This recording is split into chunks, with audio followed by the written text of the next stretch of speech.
বাগেরহাটে জেলা ও দায়রা জজ আদালতের সামনে সাময়িক কর্মবিরতি পালন করেছে বাগেরহাট জেলা ও দায়রা জজ আদালত এবং ট্রাইব্যুনালের বিচার বিভাগের সহায়ক কর্মচারীবৃন্দ। আজ সকাল ৯:৩০ থেকে ১১:৩০ পর্যন্ত তারা এই কর্মবিরতি পালন করে। বিসমুল্লাহ রহমান রাহিম।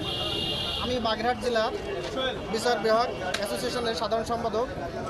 আমরা আসলে দীর্ঘদিন যাবৎ এই দুটো দাবি পূরণের জন্য আমরা ঊর্ধ্বতন কর্তৃপক্ষের কাছে বিভিন্ন প্রকার স্মারকলিপি প্রদান করেছি, কিন্তু অদ্যাবধি পর্যন্ত আমাদের কোনো দাবি এখনও পূরণ করা হয়নি।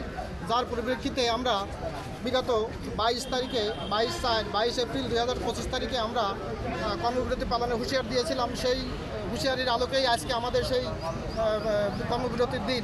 মূল দাবিটা কি?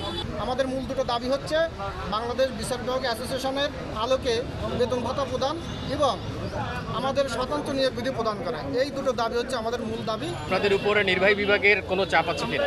আমাদের বিভাগের নির্বাহীদের কোনো চাপ নেই, কিন্তু নির্বাহী বিভাগের আন্ডারে আমরা এখনো আছি। আমরা যদি কোনো পদ পদবি পরিবর্তন করতে চাই, তাও আমাদের বিচার বিভাগ, বিশেষ করে সুপ্রিম কোর্টে এটা করতে পারে, কারণ আমরা এখনো জনপ্রশাসনের আওতাধীন রয়েছি।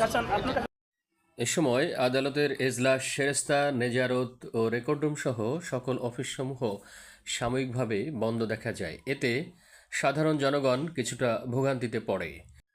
তবে ১১:৩০ পর্যন্ত কর্মবিরতি পালন শেষ হলে আবার স্বাভাবিকভাবে শুরু হয় আদালতের কার্যক্রম। S M Masum, DSC TV, Bagerhat.